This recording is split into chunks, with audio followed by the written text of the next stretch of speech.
La Línea.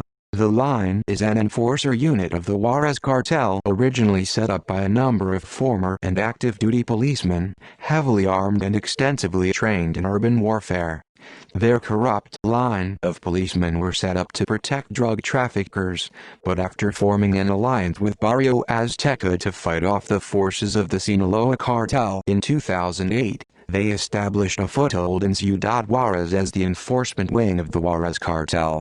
La Línea has also been involved in extortions and kidnappings. At the service of the Juarez cartel, La Línea has been instrumental in helping Vicente Carrillo Fuentes' organization hold influence in Ciudad Juarez, one of the most important crossings and drug corridors in the U.S.-Mexico border and home to a growing retail drug market.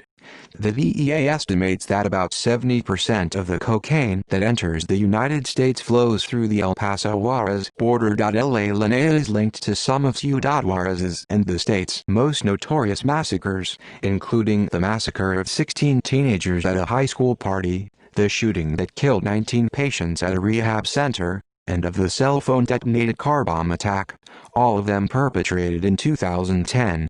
Their former gang leader, nicknamed El Diego, was guilty of carrying out more than 1,500 killings from 2008 to 2011. History. Villas de Savarcar massacre. Gunmen burst into a party in a small working-class neighborhood known as Villas de Savarcar in Ciudad Juarez, killing 16 teenagers on the 31st of January 2010. Witnesses said that the cartel members arrived at the crime scene in 7 cars with tinted windows, closed down the street and blocked the exits. Then they stormed the party and opened fire at the victims as they were watching a soccer game.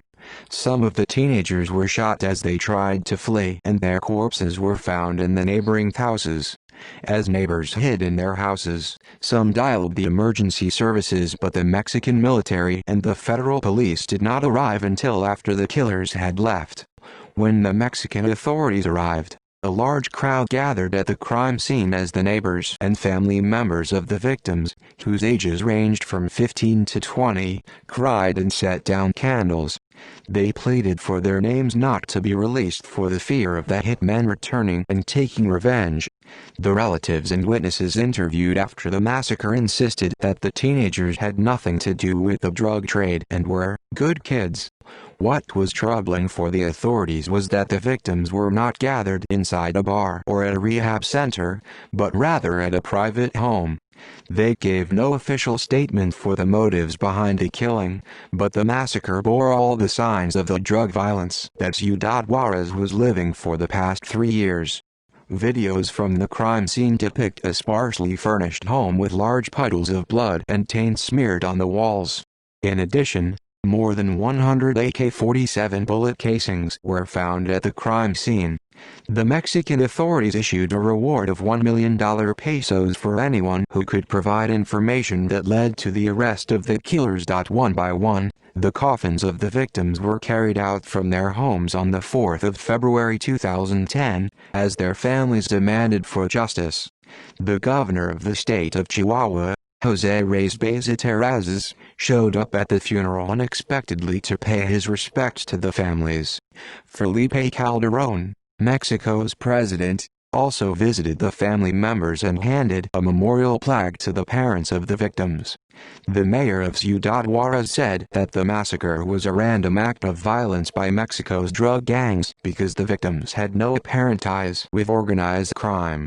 But Calderón was widely criticized for his initial comments after the massacre, where he claimed that the investigations had showed that those killed were almost certainly targeted for being involved in organized crime. The parents of the victims hung huge placards outside their houses accusing Calderón of failing to solve the massacre and explicitly saying that, until those responsible are found, he was the murderer. The federal government of Mexico responded to the massacre by implementing the Todos Somos Juarez program, which aimed to improve education and social development, create jobs, and improve the health benefits in Ciudad Juarez. It has fed up $400 million to repair the city's social fabric. Calderon has met with young people and representatives of the federal program to discuss and analyze the city's achievements.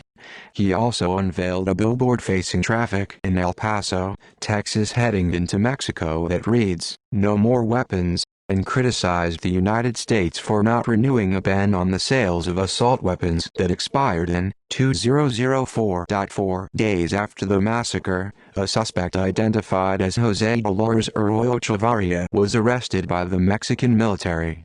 He confessed to the authorities that the Juarez cartel had received reports from within the organization that members of a rival drug trafficking organization were at the party the night the teenagers were killed. The suspect said he acted as a lookout for the 24 gunmen that perpetrated the killing and had orders to kill everyone inside. By mid-2011, 4 men linked to the massacre were found guilty of the killings and were sentenced to 240 years each by the state of Chihuahua. In 2012 it was later confirmed by the Mexican authorities that the massacre was ordered by Jose Antonio Acosta Hernandez, El Diego, a former drug baron of La Línea that is now imprisoned. A gang leader of the Barrio Azteca also admitted to having ordered the massacre because he thought rival gang members were there.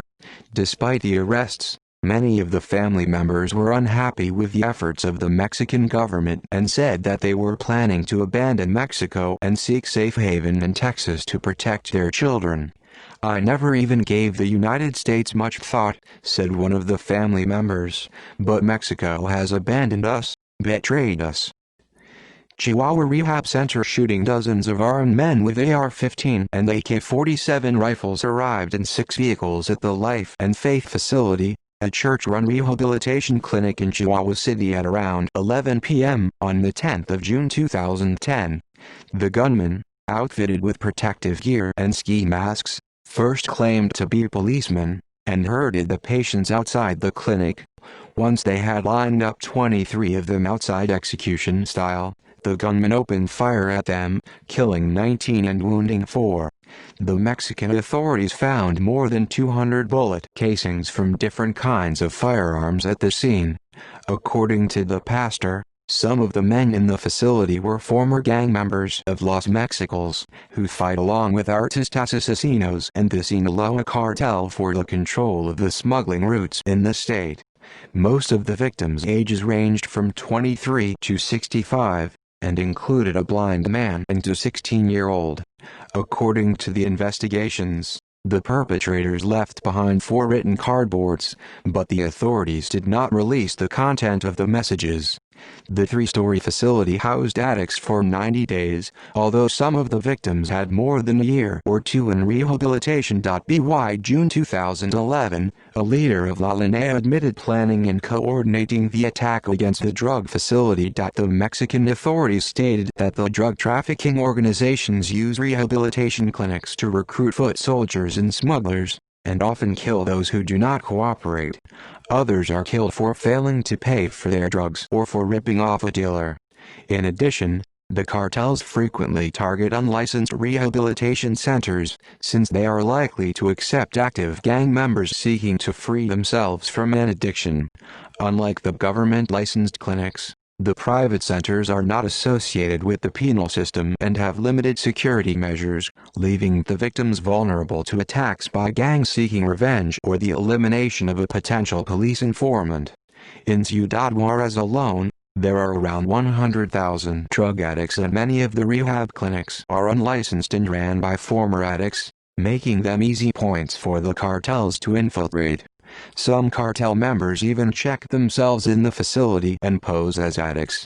Once they gain information of how the facility works, they co-opt the workers or threaten to kill them. Some of the addicts sell candy and gum at the city's stoplights to raise money for those struggling in their rehab center, but the cartels have taken this opportunity to force them to sell drugs too. The drug cartels have also created and managed pseudo-clinics, and once their patients are off drugs, they give them 2 choices: to work as a drug trafficker or get killed. The cartels usually dispose of their young addicts by killing them, since the criminal organizations quickly recruit young men and prefer to minimize their risk by eliminating the others. Ciudad Juarez car bomb attack. A car bomb attack was registered on the 16th of June 2010 in the border city of Ciudad Juarez, when members of La Línea triggered 10 kilograms, 22 pounds of C4 explosives with a cell phone, marking it as the first successful car bomb attack ever registered in the Mexican drug war. Before the detonation, the cartel members had dumped an injured man dressed in police uniform on the sidewalk to lure the Mexican authorities and paramedics closer to the vehicle. The authorities were notified by an emergency call that a man was allegedly executed, a lure tactic to bring them to where the bomb was planted.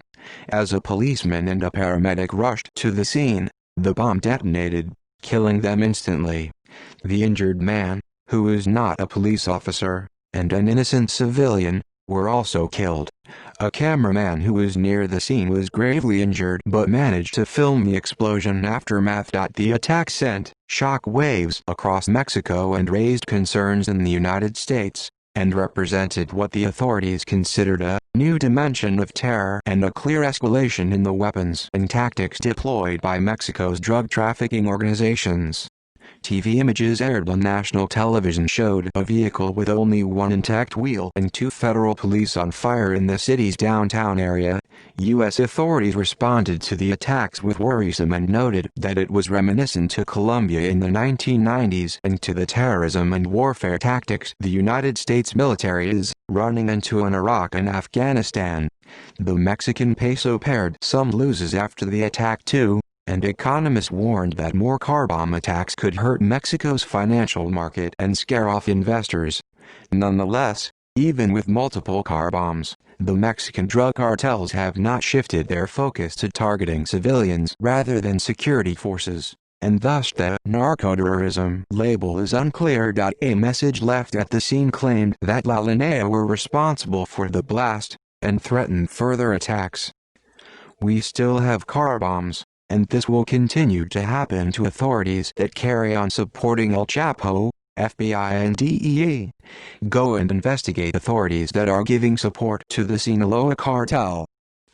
Horizontes del Sur massacre. During a boy's birthday party at the Horizontes del Sur neighborhood in Ciudad Juarez, Chihuahua, several gunmen broke into a house and killed 14 people and wounded more than 20 on the 23rd of October 2010.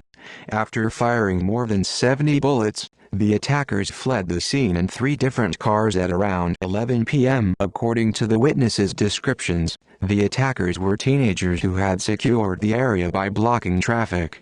The Mexican police declined to comment if the killing was drug-related, but Felipe Calderón's response was remarkably different than the Villas de Savarcar massacre, where he claimed that the massacre was most likely due to internal adjustments between the cartels. The killing in Horizontes del Sur bore striking similarities with the massacre in the Villas de Savarcar neighborhood earlier that same year, which took place just a mile away and where 15 were gunned down at a party too. This attack came just a week before several gunmen stormed 2 houses, killing 7 at a party and 2 at a nearby house. The Mexican authorities concluded that there were 2 possible explanations for the massacre. Either La Línea and Los Aztecas were responsible for the killings, or independent gunmen paid to kill a person nicknamed El Raton, an alleged member of Artistas Asesinos. Rise of the New Juarez cartel. Through 10 narcomentas found throughout Ciudad Juarez, Chihuahua on the 25th of January 2011, a criminal group known as the New Juarez Cartel, NJC, heralded its existence. In the written banners, the NJC threatened the police chief of the city, Julian Leazaola, calling him a criminal with a police badge. One of the messages promised that the NJC was planning to kill a policeman a day until Leazaola discontinued his alleged support for the Sinaloa cartel. Little was known of the NJC besides a video they uploaded online in September 2011, where they interrogated a prison guard they claimed was working for the Sinaloa cartel. His body was later found dead. And in October of that same year, a message by the NJC was left along a dismembered body. Stratford believes that the NJC is a rebranding of the old Juarez cartel, La Línea, and possibly other groups opposing the Sinaloa's encroachment. But it is unclear whether the NJC is composed solely of former members of La Línea and elements of the Juarez cartel or of numerous gangs that have aligned, even temporarily, to expropriate the Sinaloa cartel from Ciudad Juarez. La Línea, however, undertook an offensive against the local police in 2010, citing the same reasons that the NJC claims. It perceived that the police forces were favoring Joaquin Guzman Lora, aka El Chapo. In response to the death threats of the NJC, the mayor of Ciudad Juarez allowed off-duty policemen to carry their weapons, given that most of the local policemen killed in the city were targeted at home or on their way to work, and encouraged them to live in hotels. Such reorganizations like the NJC are common in Mexico's drug war, but they have often led to the further spread of violence. For instance, after the arrest of many of the leaders of the Beltran-Leyva cartel, the organization broke apart into smaller factions. The South Pacific Cartel, La Mano con Ojos, and other regional gangs. And while none of these gangs have the near power of its original group, they have triggered fights in several states across Mexico. In other cases, however, reorganizations are not as severe. When La Familia Michoacana splintered into the Knights Templar cartel, the impact was mild. The decline of Vicente Carrillo Fuentes' influence suggests that the failure of the local groups has much to do with a leadership decline. Hence, the impact of the NJC depends on whether they can reconstitute a force capable of fighting the Sinaloa cartel for a lengthy time, but thus far, the NJC does not pose as a direct threat to the Sinaloa establishment and for a reopening of a new fight for Ciudad Juarez. Alliance with Los Zetas. Through graffiti signs in the state of Chihuahua in June 2011, La Línea announced that it had formed an alliance with Los Zetas, a criminal group originally formed by ex-commandos of the Mexican Army Special Forces, and threatened the Sinaloa cartel operatives. On the other hand, Sinaloa cartel formed an alliance with the Gulf cartel, the former employers of Los Zetas, and with the now extinct La Familia Michoacana, forming the so-called New Federation. During that time, Los Zetas already had an alliance with the Sinaloa's former associates, Beltran-Leyva cartel, an extinct organization that had possibly trained the soldiers of La Línea for months or even years. According to Mexican intelligence. With the alliance, Los Zetas may offer soldiers in training to La Línea in return for access to Ciudad Juarez and its smuggling routes. Decline of the organization. The decline of the Juarez cartel began in 1997 after the death of Amado Carrillo Fuentes, but accelerated in mid-2000 when the Sinaloa cartel sought to take over the assets of the criminal organization and move into the city. In 2010, violence in Ciudad Juarez reached its peak, seeing an average of 10 homicides per day, or about 230 murders per 100,000 people annually. That same year, the average in all of Mexico was of 18 murders per every 100,000 inhabitants. La Línea and the Juarez cartel were damaged by the arrest of José Antonio Acosta Hernández, aka El Diego, a top drug baron accused by the Mexican authorities of ordering more than 1,500 killings. Joaquin Guzman Lora's 4-year struggle in Ciudad Juarez left more than 10,000 dead since 2008, but evidence shows that the murder rates in Ciudad Juarez decreased by 59.8% in the first half of 2012 when compared to the same period in 2011, and Mexican officials attributed this decline to the success of its law enforcement agencies.